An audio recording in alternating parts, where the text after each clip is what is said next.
ilmu dan amalan zikrullah ini memang disyariatkan oleh Allah Subhanahu wa taala. Malahan ilmu ini dah, amalan ini dah yang mula-mula diajarkan oleh Jibril kepada Nabi Muhammad SAW. Sehingga sahabat di Madinah, sahabat di Mekah, Madinah, para sahabat Muhajirin dan Ansar, memang mereka diajar oleh Rasulullah berzikir. Karena itu para sahabat, amalan zikir ini tak putus-putus. Jadi tuan-tuan, bila kita sebut amalan zikir, ilmu dan amalan zikir, mau tak mau kita akan berdepan dengan satu istilah, yaitu tarekat.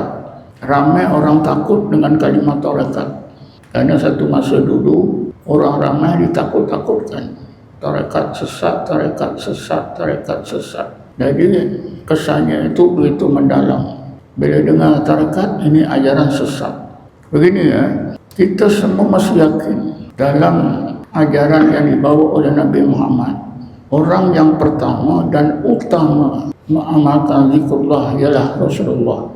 Ya, ulangi lagi sekali, orang pertama dan paling utama beramal dengan zikrullah ialah Rasulullah. Diajar oleh Jibril, diperintah oleh Allah supaya Jibril mengajar Rasulullah zikir.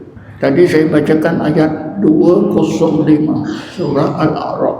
Maksudnya, ya Muhammad, engkau hendaklah ingat dan sebut nama Tuhanmu Allah. Wadhkur rabbaka fi nafsika, di dalam hatimu, tadarruan wa khifatan, dalam keadaan hatimu tadarru kepada Allah, takut kepada Allah.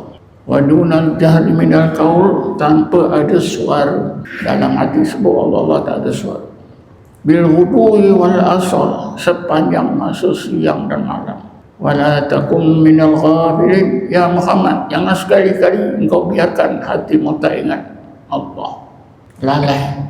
Dengan perintah ini tuan-tuan, maka Jibril ajar Rasulullah macam mana nak zikir dalam hati.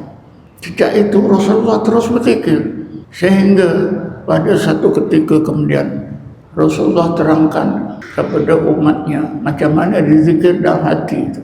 Rasulullah bersabda, inna aynaya tanamani wala yanamu qalbi, sesungguhnya kamu tengok mataku tidur, wala yanamu qalbi, tapi hatiku tak tidur. Apa maksud hati Nabi tak tidur? Maksudnya ketika tidur hati Nabi yang memang sudah dilatih setiap hari Allah Allah, hati Nabi secara otomatik sebut Allah Allah Allah Allah Allah Allah.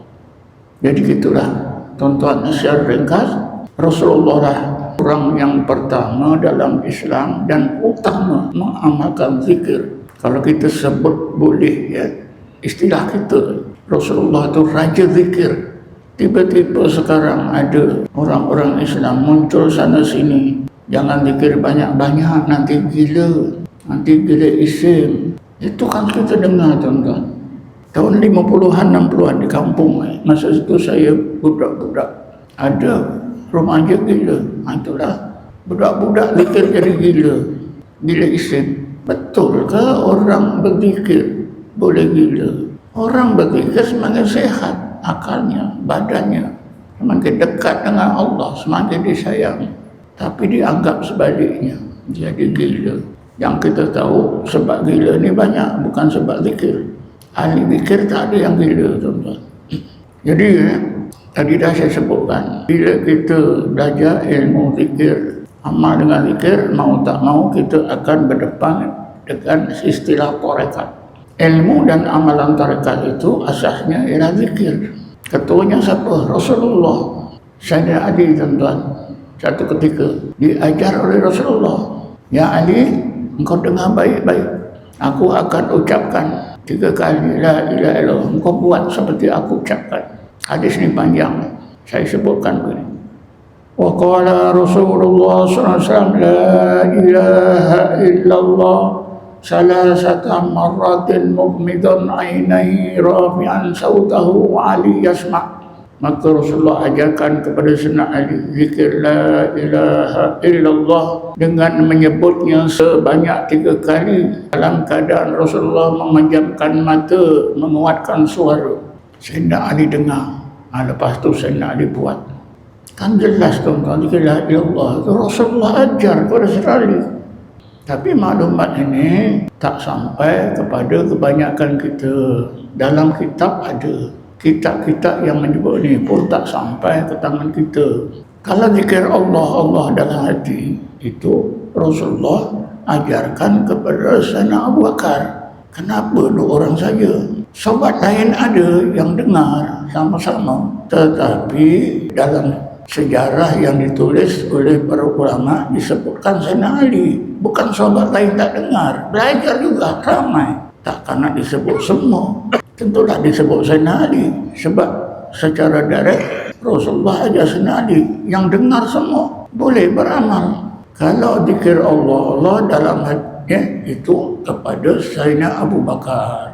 Jadi itulah tuan-tuan. Kemudian tuan-tuan, tersebarlah sesudah Rasulullah wafat. Ilmu zikir ini disebarkan oleh sahabat. Kita tengok ya, imam mazhab yang 4, Imam Abu Hanifah, dia belajar zikir daripada Syekh Ja'far As-Sadiq. Imam Abu Hanifah meninggal dunia 150 Hijrah. Guru zikir dia siapa dia? Ja'far As-Sadiq. Imam Malik pun belajar zikir. Imam Ahmad Ibn Hanbal belajar zikir, dia meninggal dunia 241, belajar zikir gurunya Abu Hamzah Al-Baghdadi. Imam Syafi'i meninggal dunia 204 Hijrah, guru zikirnya Subhanur Rahim. Ada. Tiba-tiba kita alah zikir yang senang tak payah baca Allah dah. Memang boleh tuan-tuan. Itu sudah dijelaskan oleh ramai orang. Kita nak tanam pokok-pokok boleh, ya. Tanam aja hidup, insya-Allah berbuah. Tapi kalau dipilih benihnya, dibaca, ada nasihat pakar-pakarnya, kan lebih baik. Misalnya getah ada getah cantum, rambutan ada rambutan cantum, ya. Semua buah-buah ada yang dicantum, jadi sedap, jadi baik, jadi lebat. Begitulah. Memang boleh kita zikir asal zikir, tapi yang terbaik kita kena belajar, ada caranya. Kalau Sayyidina Ali saja pun belajar dari Rasulullah, takkankah kita lebih handal Sayyidina Ali? Aku zikir ni senang aja, la ilaha illallah. Kenapa Sayyidina Ali dah mahir la ilallah, dia belajar dari Rasulullah? Ini dah banyak rahsia-rahsia yang kita nak tahu.